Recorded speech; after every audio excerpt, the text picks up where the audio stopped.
ভালোবাসার বয়স লাগে আর ভালোবাসার সিস্টেম জানা লাগে। ছোট পোলাপান এরা ভালোবাসার বয়স হইলেই ওদের অনেক সময় আব্বারা আর কি করে 3-4-5 বছরে পোলাপানকে নিয়ে বসে একটু তামাশা করে, কয় যে এই জামাল তোরে বিয়ে দেব, বয়স 5 বছর, তোর শ্বশুর বাড়ি যাব, তোর শাওরির চুল টেনে ছেড়বো, তোর শ্বশুরের দাড়ি ছেড়বো। ছেলে তো আব্বারে জব দেয় তোরে বিয়ে দেব। ও তো বিয়ের মজা বোঝে না, বিয়ের মজা বোঝে না। ও মনে হচ্ছে আব্বা কইলে ওর জব ওইভাবেই কইতে হয়। তো ওর বাপ ওরে বিয়ে দেবে তামাশা করতেছে, আর ওর বাপরে বিয়ে দিয়ে যদি আর একটা বউ বাড়ি আনে তাহলে তোরা কয়মা প্রতি বাড়ি থাকতে পারবি না। নতুনটার দাপটে পুরন সেট ধরে বাতিল। তোর বাপ কইছে বিদায় বাপরে একটা জবাব দে, কেন দিল? ও বিয়ের মজা বোঝে না। কিন্তু 22, 23, 24, 25 বছরের যুবক ছেলের যদি কাব্য একটা মেয়ে দেখতে যাইতে চাচ্ছিলাম, কখন যাওয়া যায়? ও কাব্বা সন্ধ্যের আগে যাওয়া যায় না, কারণ ও তো বিয়ের মজা বুঝিয়ে ফেলাইছে। ও বিয়ের স্বাদ বোঝে, এই জন্য ও 24 ঘন্টা ব্রিফকেস রেডি থাকে। কিন্তু 5 বছরের তো বোঝে না, ও চকলেটের মজা বোঝে। কথা কন, ও বোঝে চকলেটের মজা। কাজেই তোমারে ভালোবাসবো, ভালোবাসার বয়স কোন সময়? আল্লাহ কয় সাবালেগ হওয়ার আগে আমারে ভালোবাসা লাগবে না, দিশে পাবা না। যে সময় তুমি বাঁশবাগানে দাঁড়ায় বিভিন্ন জায়গায় হ্যালো হ্যালো করতে দিশে পাও, বিভিন্ন জায়গায় যোগাযোগ করতে পারো, ওইটা তোমার ভালোবাসার বয়স। আমি তোমার কাছ থেকে ভালোবাসা চাই সাবালেগ হওয়ার পরের থেকে। এবার সিস্টেম কি? সিস্টেম না জানা থাকলে হবে না। অনেক অনেক ফ্যামিলিতে দেখবেন ছোট ছোট ঘন ঘন বাচ্চা কাচ্চা 1 বছর, 1.5 বছর, 2 বছর পর পর এটা এরকম খুব ঘন ঘন হয়ে গেছে। তো সে একেবারে লাস্টেরটা যেটার নাম ইতি, ওটা বসা শিখছে। ওর উপরেরটার বয়স 1.5 বছর বেশি, তার 1.5 বছরের বড়। সে একটু আইটি উঠে বেড়ায়, দুডিরে সুজাইরে টান টান হলি 4 আঙ্গুলের আপ ডাউন হয়। এভাবে একটার বয়স 4.5 বছর, একটার বয়স 6 বছর, এরকম 1.5 বছর 1.5 বছর হলে 7-8টা হয়েছে। তো বাপে যদি বাইরে থেকে কোনো খাবার দাবার টুল্লা আনে, বড় গেয়াতে দেয় না, ওই বসাটা ছোটটারে দেয়। তো ছোটটা রাতে দিলে ছোটটা রাতের থেকে ওইটার ভাগ খাতি হলি কারা খায়? ওই বড় যারা ওরে কোলে উঠতে পারে ওরা আছে, ওটা জড়াই গড়াই কোলে রেনে একদিক যায়, ও খায় এরাও খায়। তোর পাশে বসা রয়েছে, ওর ইমিডিয়েটলি বড়টা, সে কোলে উঠতে পারে না, ওই টুল্লার ভাগও পায় না। ওই টুল্লা নিয়ে গেছে, ওই যে নালাতি নালাতি ওর পেট বেশি যাচ্ছে, ভাগ পায় না। ওর ওই শিশুকালের বুদ্ধিতে ও এতটুকু অনুভব করছে যে এই টুল্লার ভাগ খাতি হলে এই ছোট্টারে কোলে ওরা শিখতে হবে, নইলে ভাগ টুল্লা ভাগে পাবো না। এখন কোলে হতে গেলে দুডিরে দাঁড়ালি 4 আঙ্গুলের বেশ কম, কিরম কোলে উঠবে? তো ওই টুল্লা আজকে আব্বা হাতে দেবে, তার আগে ও প্র্যাকটিস করতেছে দেহি পারি নাকি। তো ওরে কোলে হতে যে গলা টলা জড়াইয়ে বুইয়ের সাথে এরকম সিবে তৈরি উঁচুরে আটা দিতে গেছে, ওদিক দিয়ে পাও পড়ায় ধরছে। তো পাও পাড়ায় দুধের প্যাট তো এরকম প্যাট গলাতে ওই পর্যন্ত যে প্যাট মেশে প্যাটে প্যাটে মিশে ওই গলাটায় নিয়ে ধরে সিবে ধরে পাও পাড়ায় ধরে কোলে উঠতেছে। 1/2 মিনিট খালি কোলে উঠলে ওর জিব্বে টিব্বে বার হয়ে গেছে, গ্যাস রানি শুরু হয়ে গেছে। বড়রা দেখে ছাড়াই দিছে। এই যে ওরে গলা সিবে মারতেছে, এটা কি মারার জন্য এরকম ধরছে নাকি? ও কিন্তু ভালোবাসার জন্যই ধরছে, ও মোহাব্বত করার জন্যই ধরছে। কোলে ওর টুল্লার ভাগ খাবে, কিন্তু ওর সেই যোগ্যতা হয় নাই, সে বয়স হয় নাই, নিয়ম জানে না। এই অনিয়ম ভালোবাসতে গেলেই এভাবে গলা চিপে মারা হয়। আল্লাহ পাক বলেন আমারে ভালোবাসতে চায় অনেকে। হিন্দুরাও কিন্তু আল্লাহকে ভগবান বলে স্বীকার করে, কিন্তু তার নিয়ম জানে না ভালোবাসার। এই জন্যই ভালোবাসতে যাই কি দিয়ে কি আরে। রবি ঠাকুরের একটা কবিতা আছে, কবিতাটা আমার স্মরণ নেই, তর্জমা আমার মনে আছে। উনি বলেন হিন্দুদের উপরে আমার লজ্জা লাগে, আমার অভিযোগ যে তারা ভগবানকে ভগবান বলে সর্বশ্রেষ্ঠ বলে বিশ্বাস করে, অথচ ভগবানকে সাকারে আইনে ইবাদত করতে যাইয়া যে ভগবান কেমন দেখি নাই, সম্ভবত ভগবান বাঘের মতো হবে তাই মাটি দিয়ে একটা বাঘ বানায়, আবার সম্ভবত ভগবান সিংহের মতো হবে তাই একটা সিংহ বানায়, সম্ভবত ভগবান হাতির মতো হবে তাই একটা হাতি বানাইয়া মাটি দিয়ে একটা হাতি বানায়, তারে ভগবান মনে করে সেবা দেয়, সম্ভবত ভগবান শুয়োরের মতো হবে তাই একটা শুয়োর বানাইয়া ভগবান মনে করে পুজো করে, সম্ভবত ভগবান একটা কুত্তর মতো হবে, সম্ভবত ভগবান একটা ইঁদুরের মতো হবে, সম্ভবত ভগবান একটা সুসোর মতো হবে। এবার ভগবানকে ভালোবাসতে যাইয়ে শিয়াল কুত্ত শুয়োর ইঁদুর বান্দর পর্যন্ত বানায় ফেলে। এটা ভালোবাসার নিয়ম জানে না, এই জন্য ভালোবাসতে যে গলা চিবে মারে। বাউল ফাউল পার্টি, মাজারে যারা যায় ভণ্ড পীরের দরবারে যারা যায় তারাও আল্লাহরে পাইতে যায়, নিয়ম জানে না আল্লাহরে গলা টিপে মারে, নবীকে ভালোবাসার নিয়ম জানে না গলা টিপে মারে, বিভিন্ন জায়গা যাইয়া এই সমস্তগুলো আল্লাহকে ভালোবাসতে যে গলা টিপে মারে, কারণ তারা নিয়ম জানে না। কাজেই আল্লাহকে যা বললাম, আল্লাহ এই কথার দ্বারা ছেলের দাড়ি রাখার প্রতি উৎসাহ কমে যাবে। সুন্নতের পর আমল করতে গেলে ঠাট্টা করে। মাও ছেলেরে কয়, তোর বাপ আজও সাবালে গেল না, তুই বুড়ো হয়ে গেলি কেউ সময়। ওর বাপ আজও দাড়ি রাখে নাই, 56 বছর বয়সে, তুই দাড়ি রাখিয়ে বুড়ো হয়ে গেলি কে, বাপে ছেলেরে কয়। যুবক স্বামী যদি দাড়ি রাখে, স্ত্রী তারে কয়, তোমার আমার বড় চাচার মতো দেয়া যাচ্ছে। তো এই বড় চাচার মতো কয়ে যদি খেপায়, দাড়ি রাখা সম্ভব? মুশকিল না? শিল্পপতি, কোটিপতি, ডিসিএসপি ইন্দ্রা যদি ফ্লোরে দস্তারখানা বিছে খানা খায়, তাহলে যারা ওই সমসাথী তারা এসে বলবে, দোস্ত জীবনে কি অর্জন করলে, আজ একটা ডাইনিং টেবিল বানাতে পারলে না, দস্তারখান খেতা বিছে ভাত খাচ্ছ, ঠাট্টা করে, ঠিক না? কোন কলেজের মেয়ে যদি বোরকা পরে, শতভাগ পর্দা করে, বেপর্দা দাইয়ুস বেশ্যাক প্রকৃতির মহিলারা তারে হুজুর হয়ে গেছে, কলেজে পড়ার হুজুর হয়ে গেছে, চোখ পাক্কায় বুতুম পেশার মতো গুড়াই গুড়াই ব্যবসায় আছে না নাই? কোনো বড় লোক যদি গাছের ডাল ভেঙ্গে মেশক করে, তাহলে অন্য আর এক বড় লোক দেখলি বলে, পয়সা করি কি কয় ভরে নিয়ে যাবা? পয়সা নাই, একটা বিরাস কিনার পয়সা নেই, যাও রাস্তায় ভাঙ্গা থাল পাইতে বসো, ভিক্ষে দেবানি, তাই দিয়ে বিরাস কিনে নেয়। কিন্তু ওই লোকটা 1 কোটি টাকা দামের কোনো বিরাস পাওয়া গেলে তা কেনার ক্ষমতা রাখে, 1 লক্ষ টাকা দামের পেস্ট কিনা গেলে তা কেনার ক্ষমতা রাখে। শুধু সুন্নতের মহাব্বতে বিরাস ফায়ার বাদ দিয়ে মেশক করে, অথচ তারে ঠাট্টা করে, ক্রিটিসাইজ করে। কোনো কেউ যদি নিজের সন্তানটারে মাদ্রাসায় দেয়, জেনারেল পার্টি তারে কয়, এই খয়রাইতে বিদ্যে ভর্তি দেশ, বিক্রি রে খাবে, পিএস কয় জায়গা দেবো, তোমার সালরে দেবো না নেই, এই কই ব্যবসায়, ঠিক না? তাহলে এই সময় প্রত্যেকটা সুন্নতের পর আমল করা খুব কঠিন সময় হয়ে গেছে। এই মুহূর্তে একটা সুন্নতের পর আমল করা, নবী পাকের উপস্থিতিতে ময়দানে যাই 100 শহীদ, 100 মুজাহিদ গলা কাটাই দিয়ে শহীদ হওয়া সম পরিমাণ কঠিন। এজন্য হুজুর বলেন, প্রতিকূল পরিবেশে ইবাদত করলে আল্লাহ তাআলা এরকম নেকি দেয়। আবহাওয়া যদি একটু ঠান্ডা কম থাকে, বুড়ো বুড়ো মানুষ বেশি আসে, শ্রোতা আসে বেশি। যখন একটু শীত বেড়ে যায়, কুয়াশা বেড়ে যায়, তখন শ্রোতা কমে যায়। এটা প্রতিকূল হয়ে যায় মাহফিলের জন্য। অবশেষে এত দীর্ঘক্ষণ পর্যন্ত আমার অপেক্ষা আপনারা বসেছিলেন, আমি আন্তরিকভাবে দোয়া করি, খাস দোয়ার মধ্যে শরিক রাখি।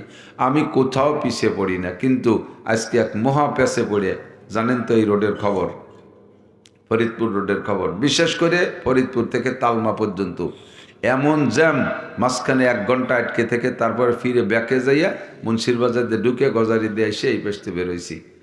এসে তারপরে কোনো মতে দৌড়াইছি তো বিশ্ব দৌড়ি, তবুও এসে ধরতে পারছি আপনাদেরকে। এজন্য শুকর আদায় করে আল্লাহর দরবারে আলহামদুলিল্লাহ।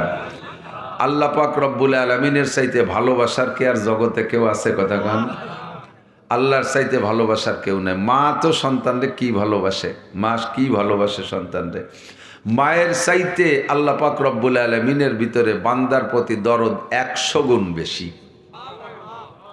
বাচ্চা যত অন্যায় করুক, মায়ের কাছে যে মা কয়ে ডাক দিলে যেমন ভুলে যায়, তা আল্লাহ পাকের চাইতে 100 ভাগের 1 ভাগ ভালোবাসা মায়ের মধ্যে। তাতে যদি বাচ্চার অন্যায় মা ডাক দিলে ভুলে যায়, আল্লাহ পাক রব্বুল আলামিনকেও ডাক দিলে বান্দা যত বড় অপরাধ করুক, আল্লাহ সব ভুলে যায়।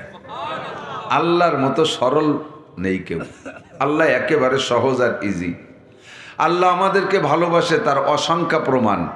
কতক্ষণ 1 নম্বর প্রমাণ হলো আল্লাহ পাক রব্বুল আলামিন আমাদেরকে সৃষ্টি করেছেন। ফেরেশতাদেরকে নিয়ে আল্লাহ তাআলা বৈঠক বসছেন, একটা আলোচনা সভা। জিজ্ঞেস করছে সে ফেরেশতাদের কাছে, ইন্নী জাইলুন ফিল আরদে খলিফা, আমি তো এই জমিনে আমার প্রতিনিধি বানাইতে চাই, তোমাদের মতামত কি? যেহেতু এই প্রতিনিধিদের খাদেমও হবে ফেরেশতারা, এদের পরিচালনাও করবে ফেরেশতারা। এক একজন মানুষের বডি পরিচালনা করার জন্য আল্লাহ তাআলা 360 জন ফেরেশতা মোতায়েন করে রাখছে। বলবেন সুবহানাল্লাহ। আমার নাকের 2টো ছিদ্র পাহারা দিতে 2 জন ফেরেশতা, কানের 2টো ছিদ্র পাহারা দিতে 2 জন ফেরেশতা, 2টো চোখ পাহারা দিতে 2 জন ফেরেশতা। এমন করে জয়েন্টে পয়েন্টে গিরে গিরে ফেরেশতা তৈরি করে রাখছে আল্লাহ তাআলা। তুমি এই গিরে নিয়ন্ত্রণ করবা, তুমি এই গিরে নিয়ন্ত্রণ করবা। তো আল্লাহ পাক রব্বুল আলামিন এই ফেরেশতাদেরকে মানুষের খাদেম বানাবেন বিদায় তাদের নিয়ে আল্লাহ তাআলা মত বিনিময় সবাই বসছেন, আমি তো মানুষ বানাইতে চাই, খলিফা বানাইতে চাই, ফামা জন্নুকুম, তোমাদের ধারণা কি? মানুষ আসার আগে লক্ষ লক্ষ কোটি কোটি বৎসর বা কত বৎসর আল্লাহই ভালো জানে, এ জগতে জিন ছিল, আল্লাহ তাআলা জিন দিয়ে জগৎ চালাইছে। জিনদের আচার আচরণে বিরক্ত হইয়া অস্থির হইয়া আল্লাহ পাক জিন নিধন আন্দোলনে লাগাই দিলেন, ফেরেশতাদেরকে বলে দিলেন মারো, সাইলি ভেলায় দমাই দিয়া শেষ করো। তো যতদূর হাতের মাথায় নাগালে পাইছে, চোখে চোখে বাঁচছে, সবগুলোরে শেষ করছে। কিন্তু দুই একটা লুকাই পালাই ছিল, তাদেরকে আল্লাহ দেখে নাই বা ফেরেশতারা দেখে নাই তা না, যেটা পালাইছে আল্লাহ কয় পলায়নি, ওটারে ছাড়িয়ে দিয়ে ওটা থাক ওই জায়গা, ওকেও কাজে লাগবে। এই পলাইনি গোষ্ঠীর মধ্যে একটা রয়ে গেছে মিস্টার ইবলিস। এটা যদি আকশোটে ধরা খাতো তাহলে বেঁচে যেতাম। এটা ওটাও আল্লাহর হেকমত, ওটাও আল্লাহর হেকমত। ফেলুল হাকিমে লা ইয়াকলু আনিল হেকমা, হাকিমের কোনো কাজ হেকমতের থেকে খালি নাই। বাহারহাল জিনদেরকে মারার পরে জিনদের এই আচরণ দেখে ফেরেশতাদের একটা অভিজ্ঞতা হয়েছে। ওই অভিজ্ঞতার আলোকে বলতেছে ফেরেশতারা কিন্তু গায়েব জানে না। আমাদের অনেকের আকীদা ফেরেশতারা গায়েব জানে, অনেকের আকীদা আমার পীর সাহেবও গায়েব জানে। এরকম আকীদার মানুষ আছে, আছে না নাই? আমার পীর সাহেব সম্পর্কে বাজে কথা কই না, উনি কিন্তু টের পায়, গোড়ার ডিম টের পায়। নবীর চাইতে বড় পীর কি দুনিয়ায় আসছে আর আসবে? নবীকে আল্লাহ বলতেছেন তুমি উম্মতরে বলে দাও কুল্লাউ কুনতু আ'লামুল গায়বা লাস্তাকসারতু মিনাল খায়র, আমি যদি গায়েব জানতাম একটু পরে আমার কপালে কি আছে এটা যদি আমি জানতাম, কোনো প্রকার ক্ষতি আমাকে স্পর্শ করতে পারতো না, সকল প্রকার কল্যাণ আর কামিয়াবি আমি অর্জন করতাম। ওহুদের মাঠে যে যদি আমি আগেতে জানতাম যে এই দিক দিয়ে পাথর এসে আমার দাঁত ভাঙবে, আমার হেলমেট ভেঙে যাবে, আমি সে জায়গা যাইতাম না। তায়েবে গেলে যদি দুইজনে, আমি আর সাদ ইবনে আবি ওয়াক্কাস দুইজন তায়েবে যাব, গেলে যদি ওরা এই পরিমাণ মারবে আমি আগেতে জানতাম, তাহলে দুইজন যেতাম না, এটা দলবল নিয়ে যাইতাম। বুঝে শুনে তো মাইর খাওয়ার মধ্যে যা জায়েজ নেই। কতক্ষণ তো হুজুর বলেন আমি গায়েব জানি না, আল্লাহ বলতেছেন আমি গায়েব জানি না, তাই বলে দাও। ফেরেশতারাও গায়েব জানে না, কিন্তু অভিজ্ঞতার আলোকে একটা সন্দেহ করলেন। আতাজআলু ফিহা মান ইউফসিদু ফিহা ওয়া ইয়াসফিকুদ দিমা, আল্লাহ আগে একটা গোষ্ঠীরে তো সাফ করলাম, জানিয়ে দিলাম মাইরিয়ে, পরবর্তীতে যাকে বানাবার তারা আবার কেমন হবে? ওরা আবার পেঁয়াজের খেতে যাই হেসাক ধরে কাজি করবে নাকি? ওরা আবার আধা হাত জায়গা নিয়ে বাইতে বাইতে খুনোখুনি করবে, ওরা রাজনীতি দ্বন্দ্ব কলহ নিয়ে বোমা মারামারি করবে, এমন জাতি, ইত্যাদি ইত্যাদি বললেন। আল্লাহ পাক বলেন ইন্নী আ'লামু মা লা তা'লামুন, এরা কেমন হবে এটা তোমরা জানো না, ওটা আমি জানি। ওদের মধ্যে একটা মানুষ হবে লাউলা হুমা খালাকাল আফলাকা খালিকুহা লাউলা হুমা খরাজাল ইনসানু মিন আদামি, ওদের মধ্যে একটা লোক হবে এমন, যেই লোকটারে না বানাইলে ফেরেশতা তোমাদেরকেও বানাইতাম না, আসমান বানাইতাম না, জমিন বানাইতাম না, চন্দ্র সূর্য বানাইতাম না, আমার অনেক অনেক সৃষ্টি বানাইতাম না। ওই লোকটারে না বানাইলে এই পরবর্তীতে যাদের বানাইতে চাইতেছি তাদের মধ্যে একটা ব্যক্তি হবে এমন, যার নাম হবে মুহাম্মাদুর রাসূলুল্লাহ। ইন্নী আ'লামু মা লা তা'লামুন, আমি যা জানি তা তোমরা জানো না। আমার ওই বনি আদম এমন সম্মানী হবে, তারা যখন দিন শিখার জন্য ঘর থেকে বেরোবে তখন তোমরা ফেরেশতাদের উপরে দায়িত্ব থাকবে, তোমরা তাদের পায়ের নিচে পর বিছাইয়া দিবা, এমন সম্মানী তারা হবে। রব্বুল আলামিন আমাদেরকে শুরু থেকেই ভালোবাসা দিয়ে আসতেছেন, বানানোর ক্ষেত্রে ফেরেশতাদের মৌন অসমর্থনকে উপেক্ষা কইরা আল্লাহ আমাদেরকে বানাইছেন। বানায় আবার একই সময়, সেই সময় জান্নাতও ছিল জাহান্নামও ছিল। আদম আলাইহিস সালামকে বানাইয়া আল্লাহ জাহান্নামের মধ্যে রাখলে রাখতে পারতেন, মিয়া এই জায়গা 2-3 মাস থাকো, পরে একদিক সরাই নিয়ে যাব, পোস্টিং করব, তা না কইরা সর্বপ্রথম বানায় জান্নাতের মধ্যে অবস্থান দিয়েছেন। জান্নাতের মধ্যে থাকো 2 জন, আর পরাণ বরের মধ্যে ঘোরো ফেরো আর খাও, সবচাইতে শ্রেষ্ঠ জায়গা জান্নাত, সেখানে রাখার ব্যবস্থা করলেন। এটা আর একটা ভালোবাসার প্রমাণ। এরপরে আল্লাহ পাক রব্বুল আলামিন হিকমত করে পাঠাইলেন দুনিয়ায়। দুনিয়ায় পাঠানোর পরে এবার আমাদের জন্য আল্লাহ পাক অসংখ্য নিয়ামত রাজি তৈরি করেছেন। সূর্য বানাইছেন আমার খেদমতে, চন্দ্র বানাইছেন আমার জন্য, কতক্ষণ পানি বানাইছেন আমার জন্য, বাতাস বানাইছেন আমার জন্য, ফ্রি সার্ভিস দিচ্ছেন, অক্সিজেন। আইসিইউতে গিয়ে যদি আপনি কৃত্রিম মানুষের তৈরি করা অক্সিজেন ব্যবহার করেন, ঘন্টায় 2000 টাকা বিল আসে। 24 ঘন্টা থাকলে 48,000 টাকা বিল দেওয়া লাগে। 60, 70, 80, 90, 100 বছর পর্যন্ত বাঁচতেছি আমরা। আল্লাহর দেওয়া প্রদত্ত অক্সিজেন ব্যবহার করি, কোনোদিন বিল দেওয়া লাগে না, আর নিতেও কোনো কষ্ট হয় না। এটা আল্লাহ পাক আমার জন্য নিয়ামত দিয়েছেন। প্রয়োজন পরিমাণ মাছ দিয়েছেন, প্রয়োজন পরিমাণ গোশত দিয়েছেন, হাজার হাজার ফল দিয়েছেন, রকমারি খাদ্য দিয়েছেন। বলতে গেলে জীবন শেষ হয়ে যাবে। আল্লাহ কয় ওয়া ইন তাউদ্দু নি'মাতাল্লাহি লা তুহসুহা, তোমাদের জন্য এত নিয়ামত বানাইছি সারা জীবন গণনা করে শেষ করতে পারবা না। এ সবই আমার ভালোবাসার প্রমাণ। কতক্ষণ? যে যারে ভালোবাসে সে তার অপরাধকে চোখে কম দেখে। দোস্তর যদি দোস্ত হাজার কঠিন বন্ধুত্বতা হয়, দোস্ত যদি অপরাধ করে ওটা কোনো না কোনোভাবে সারিয়ে নেওয়ার চেষ্টা করে। আল্লাহ কয় বান্দা এ জায়গা আমার ভালোবাসার প্রমাণ দেখো। কত মানুষ আছে আমাকে আল্লাহ বলে স্বীকার করো না। নমরুদ, কারুন, হামান, সাদ্দাত, ফেরাউন, আবু লাহাব, আবু জাহেল, উতবা, সাইবা, এমন করে কাফের, মুশরিক, হিন্দু, বৌদ্ধ, খ্রিস্টান 800 কোটি মানুষের মধ্যে 600 কোটি মানুষ আল্লাহকে আল্লাহ বলে মানে না। অথচ আল্লাহ পাক তাদের খাদ্য বন্ধ করে দিচ্ছে না, তাদের ক্ষেত খামারের উৎপাদন বন্ধ করে দিচ্ছে না, তাদের কোনো প্রযুক্তি আল্লাহ তাআলা থামায় দিচ্ছে না, সেগুলোকে নষ্ট করে দিচ্ছে না। দুনিয়ার ধন দৌলতের ব্যাপারে তাদের উপরে হস্তক্ষেপ করতেছে না। তাদের বাচ্চা কাচ্চা জন্ম নিতে আল্লাহ বাধা দিচ্ছে না, যে কাফেরের বাচ্চা পয়দা হলে সেটাও তো কাফের হবে, সেও তো আল্লাহ দ্রোহী হবে, কাজে ওদের মহিলাদের পেট দিয়ে বাচ্চা হবে না, এমন সিদ্ধান্ত আল্লাহ নেয় না। আল্লাহ পাক বলেন বানাইছি বড় মহব্বত করে, বড় দরদ করে বানাইছি, কাজেই তোদের হাজারো অপরাধ আমি চোখ বন্ধ করে মেনে নেব। আমার 99টা নামের মধ্যে একটা নাম সত্তার। আল্লাহর একটা নাম কি? সত্তার। সত্তার মানে গোপনকারী, সত্তার মানে গোপনকারী। আমরা এখানে যারা বসা আছি, সাবালেক থেকে নিয়ে এ পর্যন্ত যাদের বয়স হয়েছে, যার যতটুকু হয়েছে, মুখে স্বীকার করতে বলতেছি না, প্রত্যেকেরটা ভিতরে জানা আছে। সাবালেক হওয়ার পর থেকে নিজে যতটুক বয়স পেয়েছেন, এই জীবনে নাবালেক থাকতে যেগুলো হয়েছে সেগুলো আল্লাহ ধরে না। সাবালেক হওয়ার পর থেকে নিয়ে নারী বলেন আর পুরুষ বলেন, প্রত্যেকটা মানুষের জীবনে এমন এমন অপরাধ করা আছে, যেই অপরাধগুলো যদি সমাজে প্রকাশ পাইতো, আল্লাহু আকবার, সম্মান তো দূরের কথা, মানুষে তারে মুখে চুনকালি দিত। আলেম বলেন, জালেম বলেন, মোল্লা বলেন, মুন্সি বলেন, আমি বলেন, আপনি বলেন, এনিম্যান, এভরিবডি, প্রত্যেকের আভ্যন্তরীণ এমন এমন অপরাধ করা আছে, যে অপরাধগুলো যদি সমাজে প্রকাশ পাইতো, রাস্তায় যে হাঁটতে পারতাম না। আমার আল্লাহ সত্তার নামের ওসিলায় গোপন কইরা রাখছে। কয় বান্দা তোরে বানাইছি বড় বড় মোহাব্বত করে, দরদ করে, তোরে আমি অত্যন্ত ভালোবাসি, তাই আমি অপেক্ষা করি দেখি তুই ওখান থেকে ফিরে আসিস নাকি, তোরে অপমান করব না। এবার আল্লাহ পাক বলেন আমি তো তোমারই ভালোবাসা সৃষ্টি করেছি, অসংখ্য নিয়ামত দিয়ে লালন পালন করি, বান্দা তুমি কি আমাকে ভালোবাসো? নবী পাককে আল্লাহ পাক বলেন বান্দার কাছে জিজ্ঞেস করো, কুল ইন কুনতুম তুহিব্বুনাল্লাহ, বলো তাদের কাছে জিজ্ঞাসা করো তোমরা কি আল্লাহকে ভালোবাসতে চাও? দুইজন মানুষের মধ্যে যদি প্রেম ভালোবাসা হয়, ভালোবাসার একটা রেজাল্ট আছে, ভালোবাসার একটা শেষ আছে, ভালোবাসার পর একটা ফলাফল প্রকাশ হয়, একটা বিস্ফোরণ ঘটে। নারী আর পুরুষ ভালোবাসা হয়, সে জায়গায় একটা বিস্ফোরণ আছে। পুরুষে পুরুষে সম্পর্ক হয়, তার একটা রেজাল্ট আছে।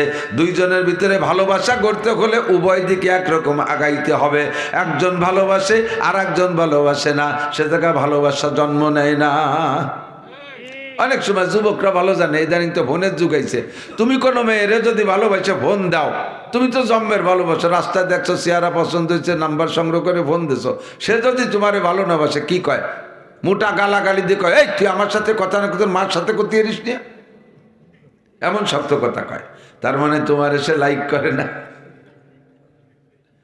তুমি লাইক করো, সে লাইক করে না, জীবনে কোনোদিন ভালোবাসা ঘটবে, বিস্ফোরণ হবে না, সামনে যা উদ্দেশ্য কিচ্ছু হবে না। আল্লাহ কয় আমি তোমারে ভালোবাসি, কত প্রমাণ চাও? প্রমাণ দিতে দিতে জীবন শেষ হয়ে যাবে, তবুও প্রমাণ দেওয়া শেষ হবে না। এবার তুমি কি আমারে ভালোবাসতে চাও? যদি আমারে ভালোবাসতে চাও বলো। আমরা সবাই মিলে বললাম জি আল্লাহ তোমারে ভালোবাসতে চাই। আপনারা কি ভালোবাসতে চান? কারে ভালোবাসবেন? আল্লাহকে ভালোবাসবো। ও যুবক, দুনিয়ার কেউরে ভালোবাসিস না, ওই ভালোবাসার মধ্যে কোনো ভালো ফল আসে না, লাস্টে যায় অপমান হইতে হয়। হর কিসি সে দিল লাগানা জিন্দগি বরবাদ হয়, হর কিসি সে দিল লাগানা, খেয়াল করেন, হর কিসি সে দিল লাগানা জিন্দগি বরবাদ হয়, এক তো আপনা ওয়াক্ত বরবাদ দুসরে তো বদনাম হয়। উলামায়ে কিরাম বলছে বলে ঠিক কইছে, পাবলিকই ঠিক কইনি। हर किसी से दिल लगाना जिंदगी बर्बाद है, কাহারো প্রতি দিল লাগানো কেউরে ভালোবাসা জীবনটা নষ্ট করা ছাড়া আর কিছু না। কি কি নষ্ট? এক তো আপনা ওয়াক্ত বরবাদ দুসরে তো বদনাম হয়, একালো সময় নষ্ট, তার পিছনে প্রেম গল্প করতে যথেষ্ট সময় নষ্ট হয়, অবশেষে যাইয়া বদনামের শেষ নাই।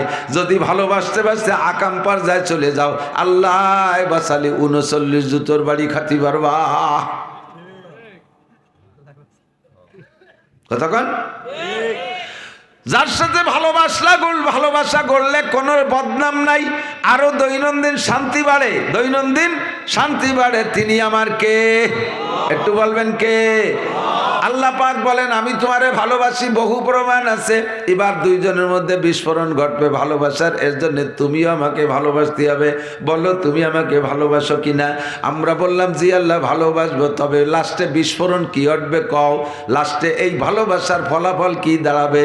আল্লাহ কয় তিনটে দাঁড়াবে, তিনটে প্রমাণ, তিনটে রেজাল্ট আসবে। 1 নম্বরে ইউহিব্বুকুমুল্লাহ, 1 নম্বরে আমি আল্লাহ তোমাকে সম্পূর্ণ ভালোবাসা দিয়ে দেব। 2 নম্বরে এই ভালোবাসার খাতিরে তোমার জিন্দেগিতে যত গুনাহ করেছো, যত অন্যায় করেছো, যত অপরাধ করেছো, জিনা করেছো, চুরি করেছো, ডাকাতি করেছো, লুচ্ছমি করেছো, মদ খেয়েছো, গাঁজা খেয়েছো, ইয়াবা খেয়েছো, পেনসিল খেয়েছো, সুদ খেয়েছো, ঘুষ খেয়েছো, জারি যাত্রা, কড়সা, গাজীর গান, গুণযাত্রা, আল্লাহু আকবার, ব্যারাকা ডান্স, কারিতাস, বিআরডিবি, স্বনির্ভর, জাগরণী চক্র, আশা, প্রশিকা, গ্রামীণ ব্যাংক, দাঁড়াই মতো খাড়ায় খাও, আইটে আইটে পায়খানা করো, গালাগালি, কাজাকাজি, দুনিয়ার যা আছে আকাম কুকাম সব করেছো। সারা জীবনে যত গুনাহ করেছো, ইয়াগফির লাকুম যুনুবাকুম, আমি তোমার জীবনে সব গুনাহ মাফ কইরা দেব। এটা হলো ভালোবাসার ফলাফল। 3 নম্বর পুরস্কার, আমার নাম গফুর, তাই আমি ক্ষমা করে দেব। আবার গফুরের সাথে রহিম শব্দ ব্যবহার করে বলেন আমি রহিমও তোমাদের জন্য রহিম নামের বদৌলতে কি করব? ফাউলাইকা ইউবাদদিলুল্লাহু সাইয়্যাতিহিম হাসানাত, তোমার জীবনের গুনাহগুলো ক্ষমা তো করে দেব গফুর নামের ওসিলায়, রহিম নামের বদৌলতে সমস্ত গুনাহগুলো পাল্টাইয়া নেকি বানাইয়া দেব। যদিও তোমার গুনার সংখ্যা হয় কাদাদি আওরাকিল আসজার, খেয়াল কাদাদি আওরাকিল আসজার। ও যুবক ভয় পাইস না, আল্লাহ পাক বলেন তুমি ভয় পেও না, ভয় পেও না, আল্লাহু আকবার, ভয় পেও না, চলে আসো। ও যুবক যত গুনাহ করো ভয় পেও না, ব্যবস্থা আমার কাছে আছে। তোমার জিন্দেগির গুনাহ যদি হয়, পৃথিবীতে যত গাছের পাতা আছে এত সংখ্যা পরিমাণ, কাদাদি রমালিল আরদ, জমিনে যত বালু আছে বালু সংখ্যা পরিমাণও যদি তোমার গুনাহ হয়, কাদাদি জাবাদিল বাহার, দুনিয়ায় যত পানি আছে, পানিতে যত পানি কণা আছে, এই কণা সংখ্যা পরিমাণও যদি তোমার গুনাহ হয়, এমনকি 3টে মিলে যত গুনাহ হয় এত যদি তোমার গুনাহ হয়, ফাউলাইকা ইউবাদদিলুল্লাহু সাইয়্যাতিহিম হাসানাত, আল্লাহ পাক তোমার জীবনে সব গুনাহ নেকি বানাইয়া দিবে। আমার সাথে ভালোবাসা করলে এইটা পাবা। তাহলে ভালোবাসা করবো কার সাথে? আল্লাহর সাথে। সব গুনাহ মাপ, গুনাহগুলো নেকি বানাই দেবে। ইদাফ লাহুল আযাবু ইয়াউমাল কিয়ামাতি ওয়া ইয়াকলুদ ফীহি মুহানা ইল্লা মান তাবা ওয়া আমানা ওয়া আমিলা আমালান সালিহা ফাউলাইকা ইউবাদদিলুল্লাহু সাইয়্যাতিহিম হাসানাত। শর্ত আছে আমাদের, তাকান, ইল্লা মান তাবা, জীবনে যা গুনাহ করেছে সেখান থেকে ফিরে আসতে হবে। তওবা মানে ফিরে আসা, তওবা মানে ফিরে আসা, আর ইস্তেগফার মানে পিছনের গুনাহ থেকে ক্ষমা চাওয়া। আল্লাহ পিছনে যা করেছি ক্ষমা চাই, সামনে আর করব না বলে অঙ্গীকার করলাম। এর নাম হলো তওবা। ইল্লা মান তাবা ওয়া আমানা, এরপরে আল্লাহর প্রতি গভীর বিশ্বাস, ও আমিলা আমালান সলিহা, সামনে নেকামল করার জন্য পাক্কা প্রতিজ্ঞা। আমি আর কোনোদিন নামাজ ছাড়ব না, রমজান ভাই পাইলে রোজা ছাড়ব না, আমি কোনোদিন ফরজ তরক করব না, আমি কোনোদিন ওয়াজিব তরক করব না, আমি কোনোদিন সুন্নাত তরক করব না, আমি কোনোদিন কবিরা গুনাহ করব না, আমি কোনোদিন সগীরা গুনাহ করব না। এইভাবে গুনাহ না করার তওবা করা আর ইবাদত করার প্রতিজ্ঞা করা। আল্লাহ পাক বলেন, এই সিদ্ধান্তে আসো, আমি তোমার সব গুনাহগুলো নেকি বানাইয়া দেব। এবার বললাম, আল্লাহ ভালো তো তোমাকে বাসি, ভালোবাসার পদ্ধতি কি? এদিক তাকান। ভালোবাসার বয়স লাগে আর ভালোবাসার সিস্টেম জানা লাগে। ছোট পোলাপান এরা ভালোবাসার বয়স হইলেই ওদের অনেক সময় আব্বারা আর কি করে 3-4-5 বছরে পোলাপানকে নিয়ে বসে একটু তামাশা করে, কয় যে এই জামাল তোরে বিয়ে দেব, বয়স 5 বছর, তোর শ্বশুর বাড়ি যাব, তোর শাওরির চুলটা নিয়ে ছেড়বো, তোর শ্বশুরের দাড়ি ছেড়বো। ছেলে তো আব্বারে জব দেয়, তোরে বিয়ে দেব। ও তো বিয়ের মজা বোঝে না, বিয়ের মজা বোঝে না। ও মনে হচ্ছে আব্বা কইলে ওর জব ওইভাবেই কইতে হয়। তো ওর বাপ ওরে বিয়ে দেবে তামাশা করতেছে, আর ওর বাপরে বিয়ে দিয়ে যদি আর একটা বউ বাড়ি আনে, তাহলে তোরা কয়মা প্রতি বাড়ি থাকতে পারবি না। নতুনটার দাপটে পুরন সেট ধরে বাতিল। তোর বাপ কইছে বিদায় বাপরে একটা জবাব দে। কেন দিল? ও বিয়ের মজা বোঝে না। কিন্তু 22, 23, 24, 25 বছরের যুবক ছেলের যদি কাব্য একটা মেয়ে দেখতে যাইতে চাচ্ছিলাম, কখন যাওয়া যায়? ওকে আবার সন্ধ্যের আগে যাওয়া যায় না, কারণ ও তো বিয়ের মজা বুঝিয়ে ফেলাইছে। ও বিয়ের স্বাদ বোঝে, এই জন্য ও 24 ঘন্টার ব্রিফকেস রেডি থাকে। কিন্তু 5 বছরের তো বোঝে না, ও চকলেটের মজা বোঝে। কথা কন, ও বোঝে চকলেটের মজা। কাজেই তোমারে ভালোবাসবো, ভালোবাসার বয়স কোন সময়? আল্লাহ কয় সাবালেগ হওয়ার আগে আমারে ভালোবাসা লাগবে না, দিশে পাবা না। যে সময় তুমি বাঁশবাগানে দাঁড়ায় বিভিন্ন জায়গায় হ্যালো হ্যালো করতে দিশে পাও, বিভিন্ন জায়গায় যোগাযোগ করতে পারো, ওইটা তোমার ভালোবাসার বয়স। আমি তোমার কাছ থেকে ভালোবাসা চাই সাবালেগ হওয়ার পরের থেকে। এবার সিস্টেম কি? সিস্টেম না জানা থাকলে হবে না। অনেক অনেক ফ্যামিলিতে দেখবেন ছোট ছোট ঘন ঘন বাচ্চা কাচ্চা, 1 বছর 1.5 বছর 2 বছর পর পর এটা এরকম খুব ঘন ঘন হয়ে গেছে। তো সে একেবারে লাস্টেরটা যেটার নাম ইতি, ওটা বসা শিখছে। ওর উপরেরটার বয়স 1.5 বছর বেশি, তার 1.5 বছরের বড়। সে একটু আইটি উঠে বেড়ায়, দুডিরে সুজাইরে টান টান হলি 4 আঙ্গুলের আপ ডাউন হয়। এভাবে একটার বয়স 4.5 বছর, একটার বয়স 6 বছর, এরকম 1.5 বছর হলে 7-8টা হয়েছে। তো বাপে যদি বাইরে থেকে কোনো খাবার দাবার টুল্লা আনে, বড় গেয়াতে দেয় না, ওই বসাটা ছোটটারে দেয়। তো ছোটটা রাতে দিলে ছোটটা রাতের থেকে ওইটার ভাগ খাতি হলি কারা খায়? ওই বড় যারা ওরে কোলে উঠতে পারে, ওরা আছে ওটা জড়াই গড়াই কোলে রেনে একদিক যায়, ও খায় এরাও খায়। তোর পাশে বসা রয়েছে, ওর ইমিডিয়েটলি বড়টা, সে কোলে উঠতে পারে না, ওই টুল্লার ভাগও পায় না। ওই টুল্লা নিয়ে গেছে, ওই যে নালাতি নালাতি ওর পেট বেশি যাচ্ছে, ভাগ পায় না। ওর ওই শিশুকালের বুদ্ধিতে ও এতটুকু অনুভব করছে যে এই টুল্লার ভাগ খাতি হলে এই ছোট্টারে কোলে ওরা শিখতে হবে, নইলে ভাগ টুল্লা ভাগে পাবো না। এখন কোলে হতে গেলে দুডিরে দাঁড়ালি 4 আঙ্গুলের বেশ কম, কিরম কোলে উঠবে? তো ওই টুল্লা আজকে আব্বা হাতে দেবে, তার আগে ও প্র্যাকটিস করতেছে, দেখি পারি নাকি। তো ওরে কোলে হতে যে গলা টলা জড়াইয়ে বুইয়ের সাথে এরকম সিবে তৈরি উঁচুরে আটা দিতে গেছে, ওদিক দিয়ে পাও পাড়ায় ধরছে।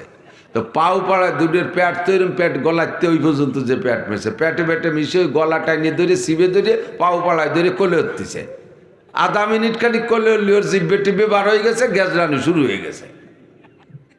বড়রা দেখে ছাড়াই দিছে। এই যে ওরে গলা সিবে মারতেছে, এটা কি মারার জন্য এরকম ধরছে নাকি? ও কিন্তু ভালোবাসার জন্যই ধরছে, ও মোহাম্মত করার জন্যই ধরছে। কোলে ওর টুল্লার ভাগ খাবে, কিন্তু ওর সেই যোগ্যতা হয় নাই, সে বয়স হয় নাই, নিয়ম জানে না। এই অনিয়ম ভালোবাসতে গেলি এভাবে গলা চিপে মারা হয়। আল্লাহ পাক বলেন আমারে ভালোবাসতে চায় অনেকে।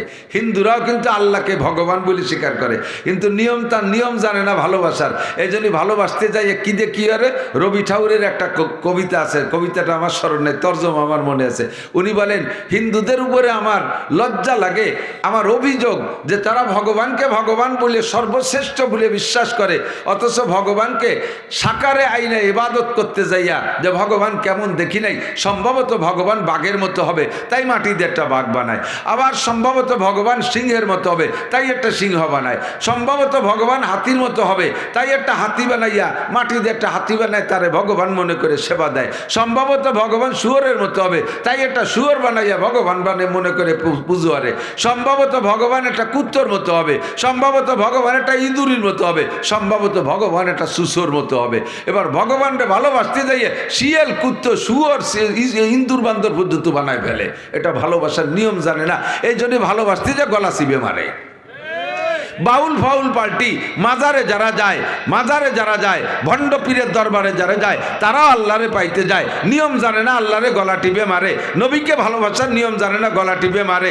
বিভিন্ন জায়গা যাইয়া এই সমস্তগুলো আল্লাহকে ভালোবাসতে যে গলা টিপে মারে, কারণ তারা নিয়ম জানে না।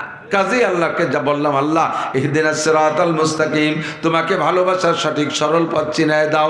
আল্লাহ পাক বললেন নবী তুমি বলে দাও ইন কুনতুম তুহিব্বুনাল্লাহ, যদি তোমরা আল্লাহকে ভালোবাসতে চাও তাহলে সিস্টেম হলো ফাত্তাবিউনি, আমি নবীর অনুকরণ করো, ফাত্তাবিউনি, আমার অনুকরণ করো। কেন করব? কয় মানে আতানি দাম ফাকাদ আতা আল্লাহ, যে আমার অনুকরণ করবে সেজন্য আল্লাহরই অনুকরণ করলো।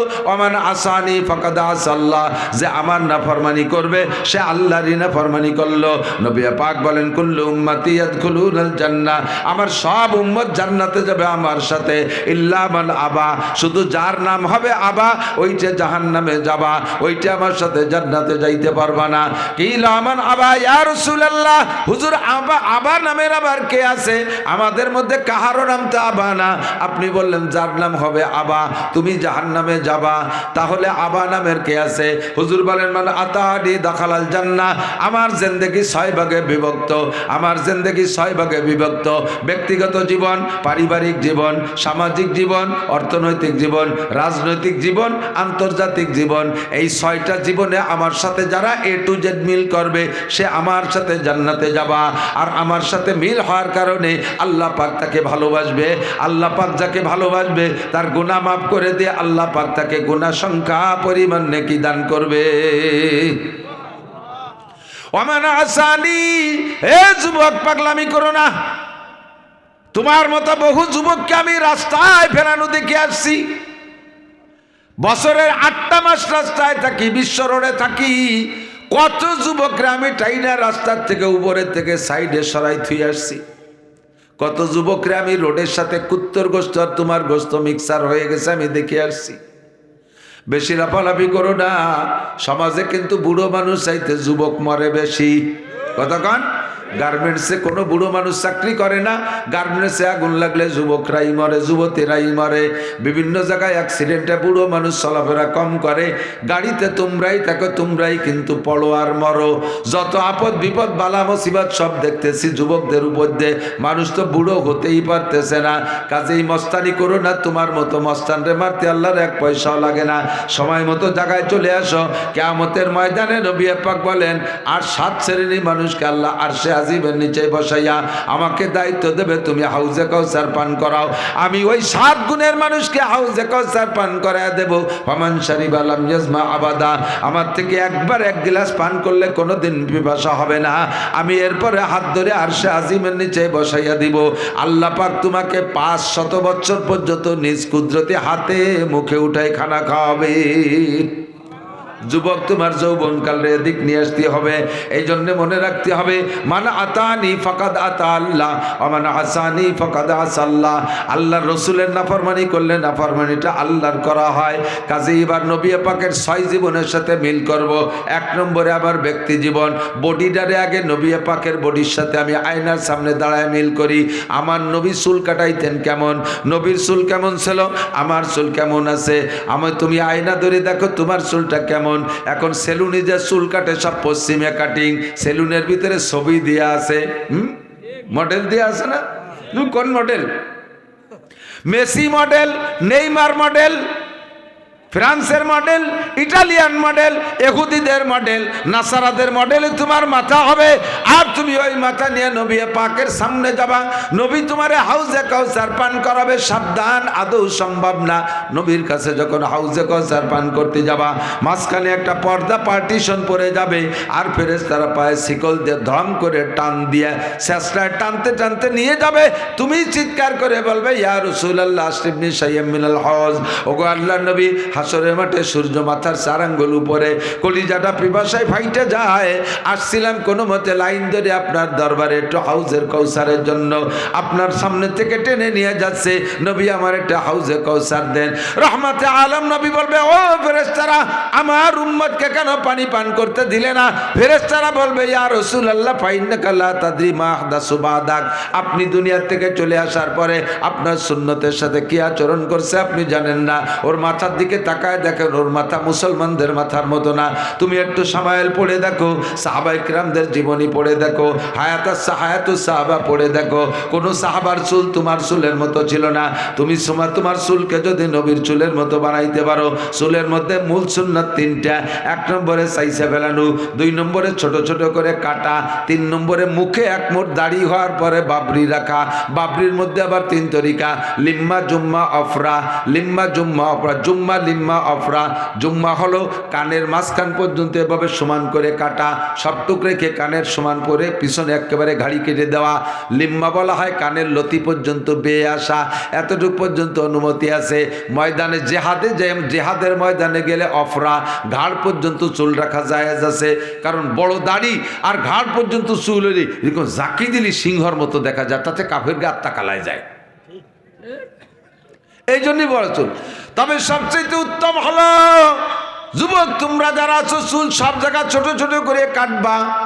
কদম শার্ট বলে, উপরেও যেমন নিচে তেমন সাইডই পাতলা করে উপরে বড় রাখা, এটা খ্রিস্টান কাটিং। আহসানুল ফতোয়ার ভিতরে লেখছে, উলামায়ে কেরাম মনে রাখবেন, আহসানুল ফতোয়া 3য় খণ্ড বাবুল ইমামতের মধ্যে লেখছে, যদি কোনো মসজিদের ইমাম সাহেব ইংরেজি কাটিং চুল কাটে, অর্থাৎ এখান দিয়ে পাতলা করে প্যাক করে সমান করে উপরে বড় রাখে, এই ইমামের পিছনে নামাজ পড়া মাকরুহে তাহরিমি। মুয়াজ্জিন যদি এমন চুল কাটায়, তার আজান দেওয়া মাকরুহে তাহরিমি। এটা ইমাম মুয়াজ্জিনের উপর দিয়ে গেল। মুসল্লিরা কাটলে, মুসল্লিরা এমন কাটাইলে তো গুনাহ হবে না? কতক্ষণ চুলটা তুমি সুন্নতের মধ্যে নিয়ে আসো। হুজুর বলেন, মান তামাসসাকা বিসুন্নতি ইনদা ফাসাদে উম্মতি ফালাহু আজরু মিয়াতি শাহীদ। আগেই বলে ফেলাইছি, যে সময় দুনিয়া থেকে সুন্নতগুলো মিটে যাওয়ার সম্ভাবনা দেখা দেবে, ওই সময় একটা সুন্নতের পর আমল করলে 100 শহীদের সওয়াব দেওয়া হবে। চুলের মধ্যে 100 শহীদ। এবার চলে আসো মোসের মধ্যে আর দাড়ির মধ্যে। হুজুর বলেন, কসু সারে বাবা ফুল্লোহা, মোসরে ছোট করো, দাড়িরে বড় করো। মোসরে কত ছোট? এমন কাটা কাটবা, হাত্তা ইউরা বিয়াজুল জাল, তোমার চামড়া পর্যন্ত দেখা যাবে, এমন ছোট করবা। আর ওয়াফুল্লোহা, দাড়িরে সাইডে দাও।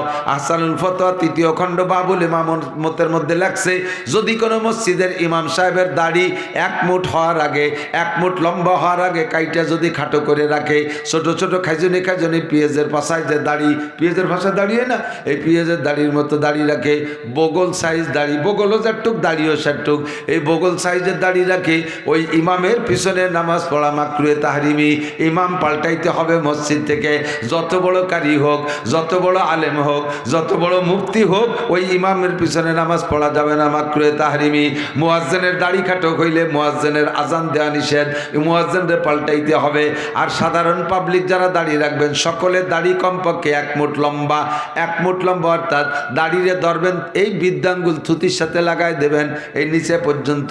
এর চাইতে লম্বা যেটুকু হবে ওটুকু কেটে খাটো রাখতে পারবেন, তবে না কাটলে, বেশি দেখলে সুন্দর হইলে রাখতে পারবেন। তবে যদি মনে হয় যে বেশি লম্বা হয়ে গেলে ময়লা হওয়ার ভয় থাকে, জটা ধরার ভয় থাকে, তাহলে বাকিটুক কাটতে পারবেন, তার আগে না। দাড়িরে খাটো কইরা কাটা চাষার চাইতে বড় অপরাধ। যেই লোকটা বেলেট দিয়ে সম্পূর্ণ হলুদ করে ফেলে, চাইছে ফেলে, সে চাচারে গুনাহ মনে করে, নিজেকে সে অপরাধী মনে করে। আমি দাড়ি চাইছে ফেলতেছি, গুনাহ মনে গুনাহ করতেছি, সে গুনারে গুনাহ মনে করে। কিন্তু যে একটুক একটুক দাড়ি রাইকা দাড়ি মনে করে, যা সুন্নত না তারে সুন্নত মনে করে, একে বলা হয় তাহরিফে শরিয়াত। শরিয়াতে পরিবর্তন করা, নষ্ট করা। যা শরিয়াত না তারে শরিয়াত মনে করতেছ, কবিরা গুনাহ, ঈমান নষ্ট হইয়া যাইবে। চুল দাড়ি মোছ ঠিক করবেন, সপ্তাহে না পারলে 15 দিন, সর্বোচ্চ 40 দিনের ভিতরে গুপ্তাঙ্গের লোম পরিষ্কার, বগলের লোম পরিষ্কার, সপ্তাহে সপ্তাহে নখ কাটা। এটা নবী আলাইহিস সালামের সুন্নাত। এর এক একটা সুন্নতের বিনিময়ে 100 শহীদের সওয়াব। হুজুর বলেন, মানে আতানি দাখালাল জান্নাহ, আমার এই সুন্নতগুলোর অনুসরণ করলে তুমি জান্নাতি হবা।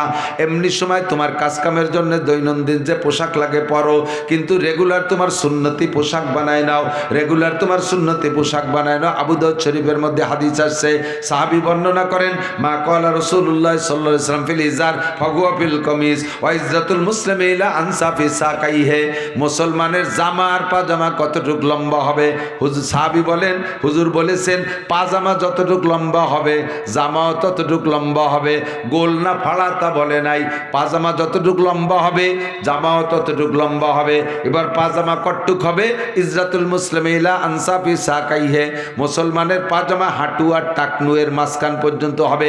প্যান্ট পরশ অর্ধেক পর্যন্ত, নেসফে শার্ট পরবা, লুঙ্গি পরলেও পর্যন্ত, তবে জায়েজ আছে নিচে টাকনু রাখ পর্যন্ত। এবার হুজুর বলেন, মানজারা ইজারাহু বাতারা লাম ইয়ানজুরিল্লাহু ইলাইহি ইয়াউমাল কিয়ামা মা আসফালা মিনাল কাবাইন ফাহুয়া ফিন্নার। পুরুষরা টাকনু সে প্যান্ট পাজামা লুঙ্গি পরা, টাকনু সে প্যান্ট পাজামা লুঙ্গি পরা, এই টাকনু, যেই টাকনু শুইবে ওই টাকনু জান্নাতে যাবে না। কিয়ামতের মাঠে আল্লাহ তাআলা তার দিকে ফিরে তাকাবে না।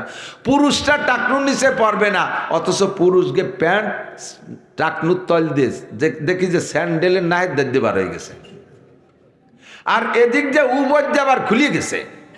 মাঝে মাঝে বাদে মুসল্লি দূরে একটা মসজিদে, সেদিন এই কাল্লা আগের দিন যেন মগরিবের নামাজ পড়তে গেছে, এই মাহফিলে এসে এক জায়গায় কোন জায়গা যেন সামনে একটা নামাজ পড়তেছে, এই যে কানাইপুরের ওই দিক সামনে যেটা দাঁড়ায় সিজদায় গেছে, আল্লাহু আকবার, গেঞ্জি এই দিক সরিয়ে চলে আসছে, প্যান্ট ওই দিক সরিয়ে চলে গেছে, ফাঁসাইতে 4 আঙ্গুল পরিমাণে, আর শিয়ের মিয়ের শুদ্ধ বার হয়ে গেছে।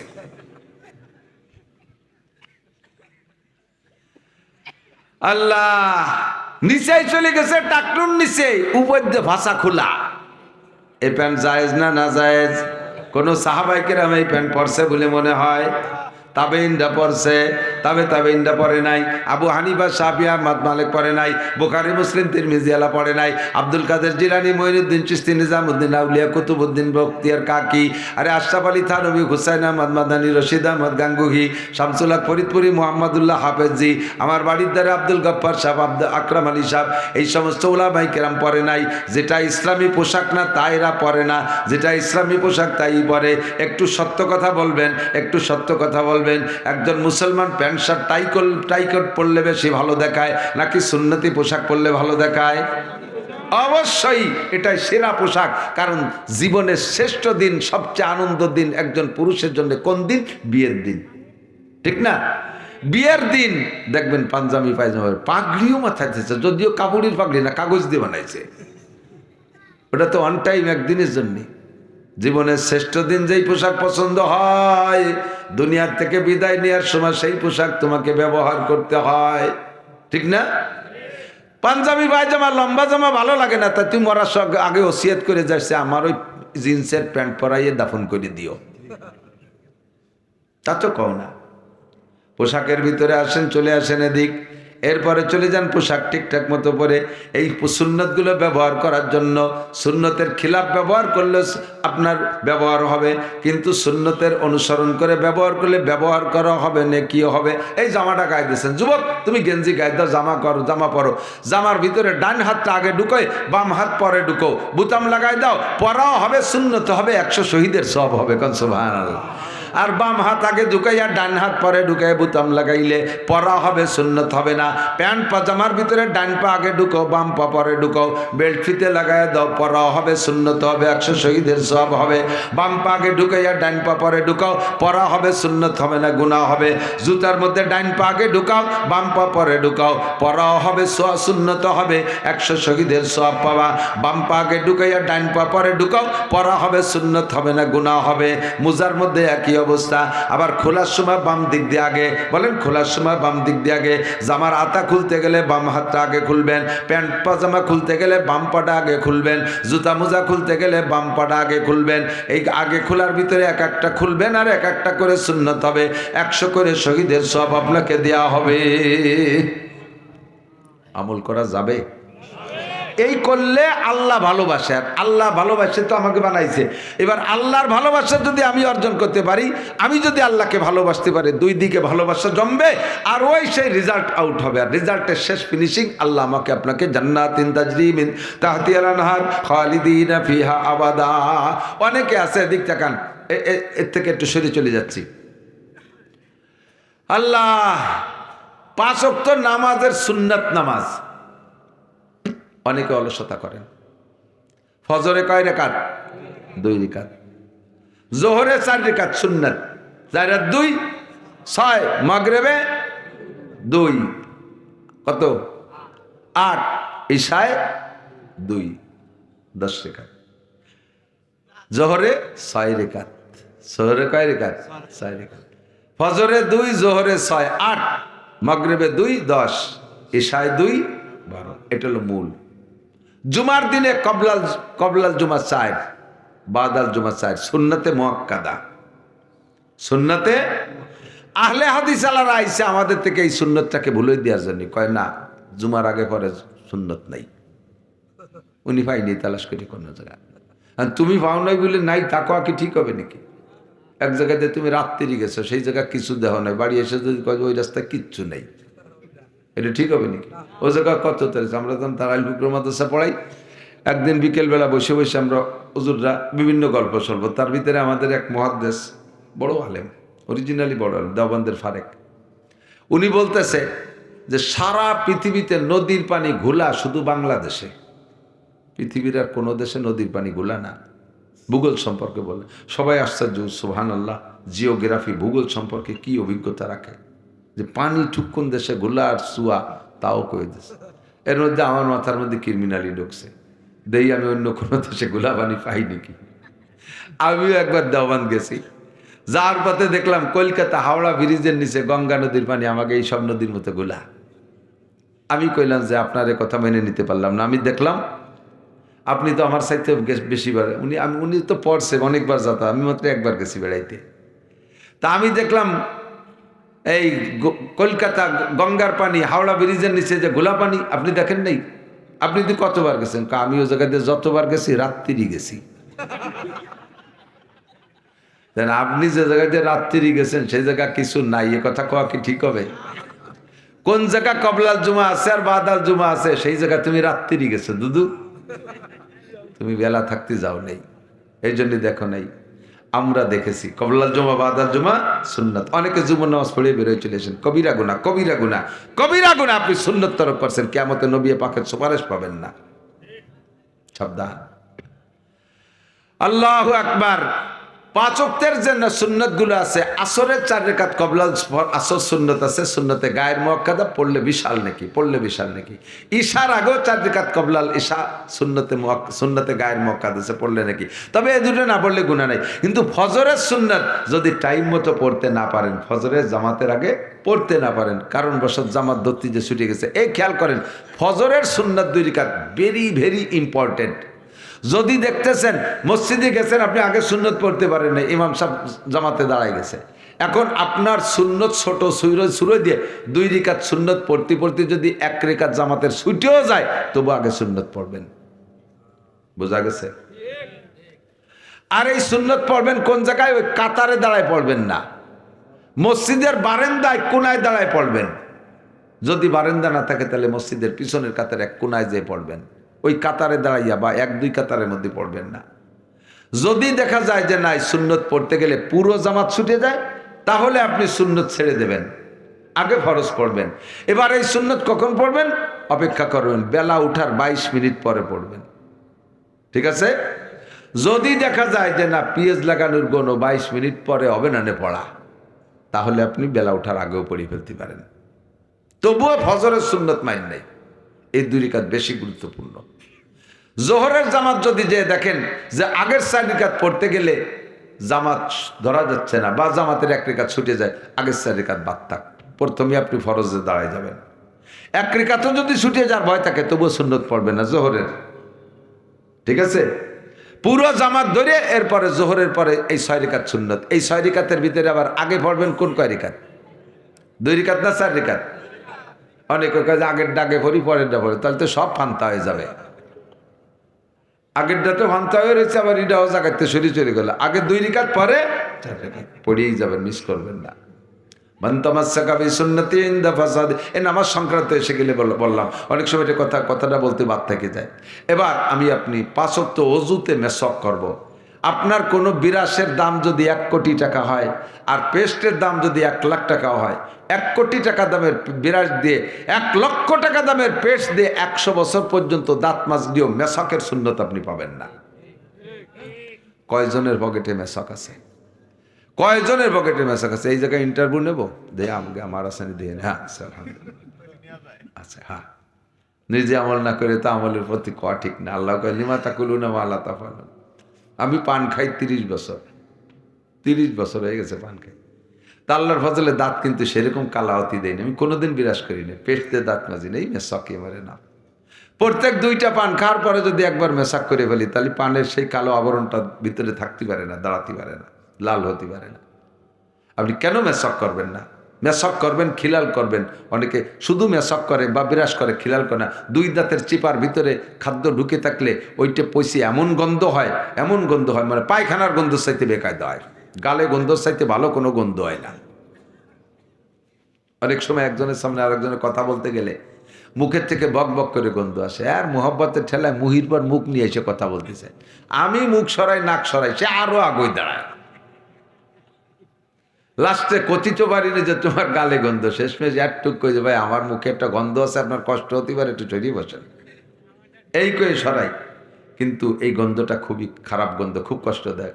এই জন্য দূরত্ব বজায় রেখে কথা বলা, আর দাঁতকে সুন্দর করে খেলাল করবেন, দৈনন্দিন খেলাল করেন। নবী আলাইহিস সালাম খেলাল করতেন, এটা সুন্নাত। আর একটা সুন্নাত হলো, আজকে থেকে 3টে সুন্নাতের পরামর্শ দিচ্ছি, 4টে বলবো, এদিক দেখেন, 4টে সুন্নাত। 1 নম্বর সুন্নাত হলো, খেয়াল করতেছেন, 1 নম্বর সুন্নত, আজকে থেকে পকেটে একটু টিস্যু পেপার রাখবো। যুবকরা এই প্যান্ট পরা পাল্টিয়ে দিক থেকে একটু টিস্যু পেপার রাখা যাবে? একটু টিস্যুর গায়ে 5 কেজি ওজন হবে না? 10 গ্রাম থেকে 20 গ্রাম, 20 গ্রাম হবে না, 10 গ্রামই হবে। 10 গ্রামও হবে না, 10 গ্রাম মানে 1 বড়ি, 11 গ্রামে 1 বড়ি, 1 বড়ি ওজন হবে না। তো একটু টিস্যু পেপার পকেটে রাখলে আপনি সারাদিন ভরে 10 বার 15 বার পেশাব করবেন, একটু টিস্যু ধরবেন, আপনার শরীরটা পাক থাকবে। নামাজ ভাঙ্গার কারণ 19টি, আর নামাজের ফরজ 13টি। 13টা ফরজের ভিতরে 1 নম্বর ফরজ শরীর পাক, 2 নম্বর ফরজ কাপড় পাক। পানি সবসময় পাওয়া যায় না, একটু টিস্যুকে আপনি পেশাব করার সময় সতর্কতার সাথে পেশাব করবেন, যাতে ডানি বামে সিটে না লাগে।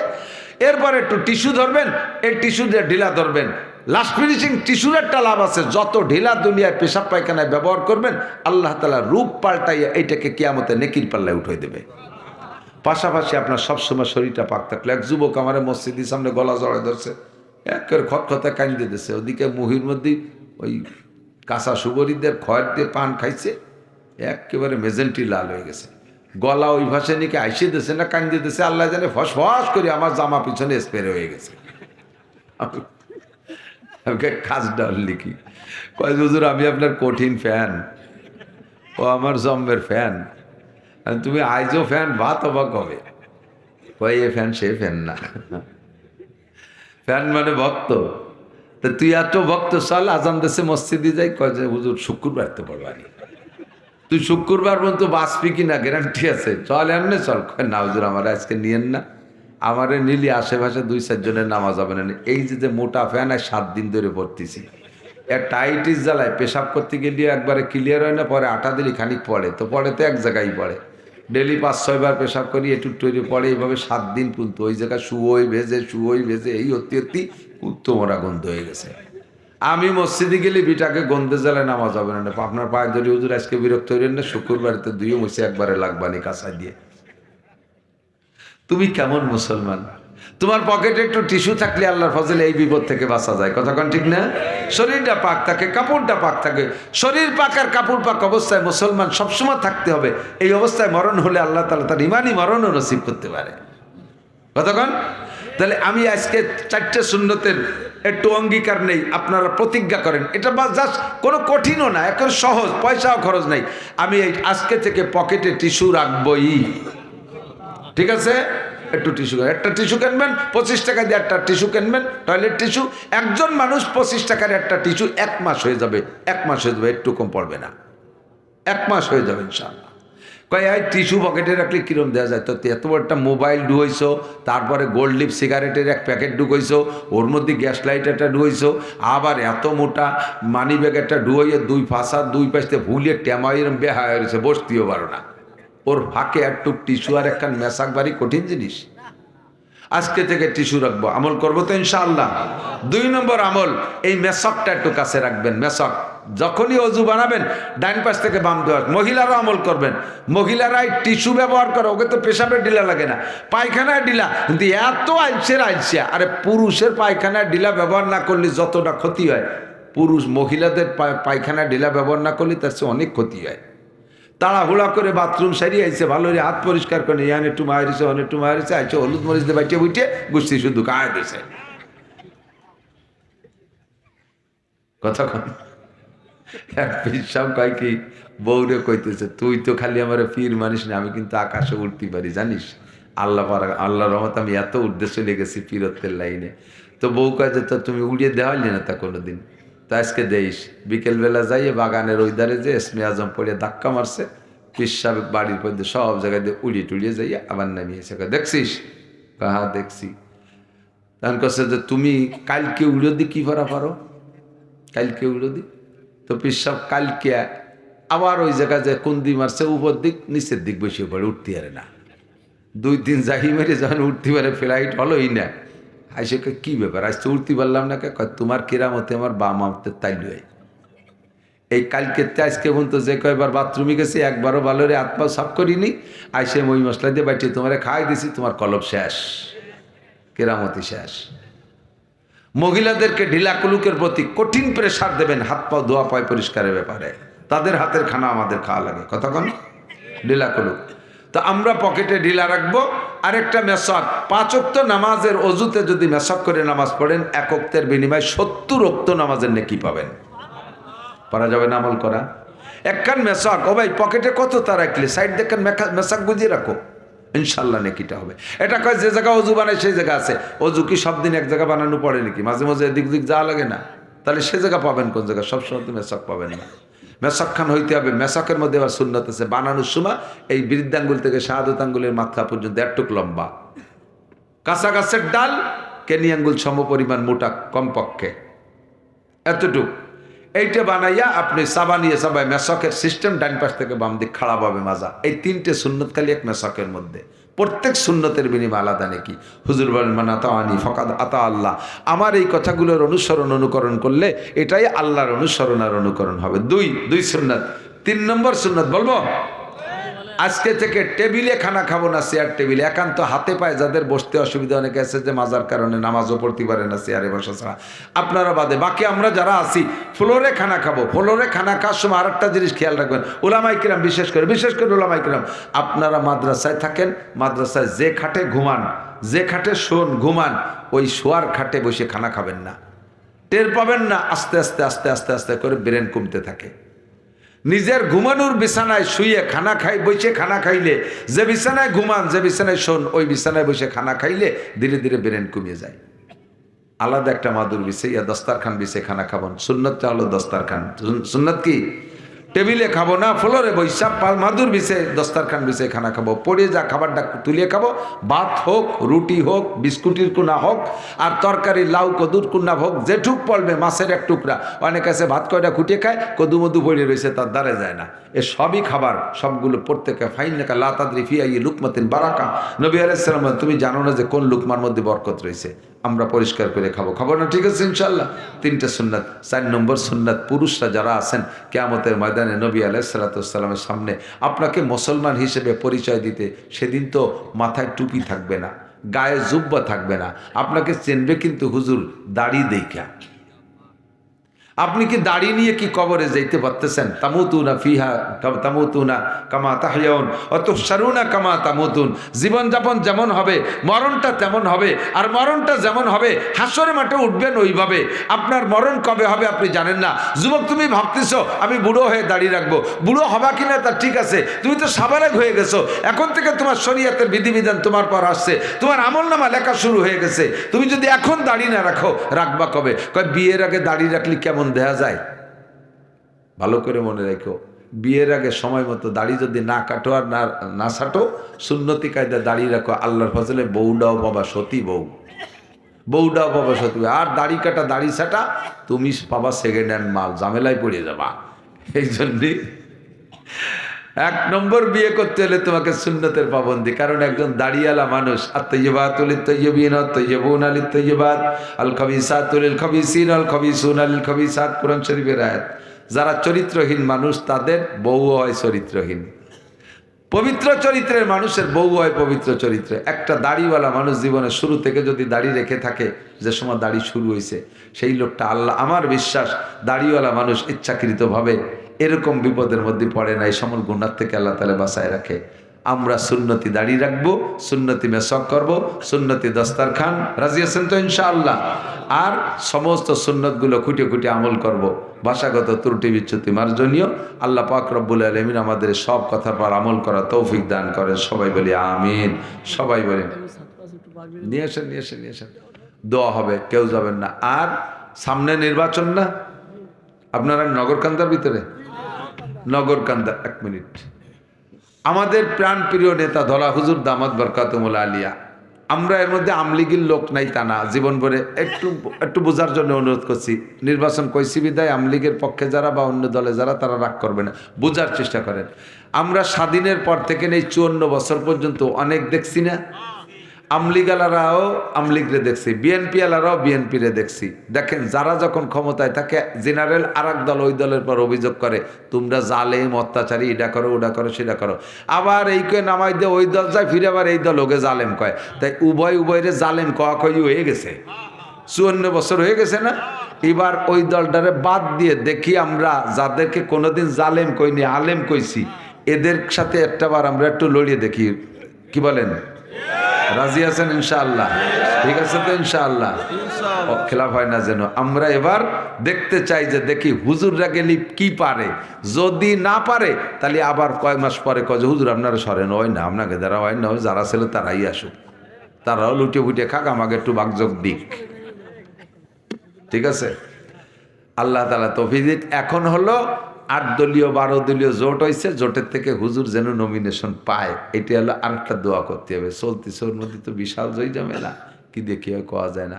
আল্লাহ পাক আমাদের বুঝ দান করে, বলেন আমিন। নাম কবেন না?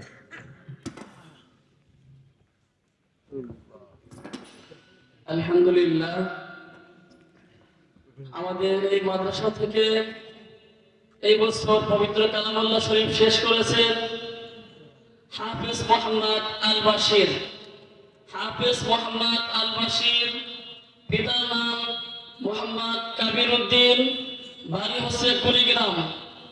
সকলে তার জন্য দোয়া করবেন।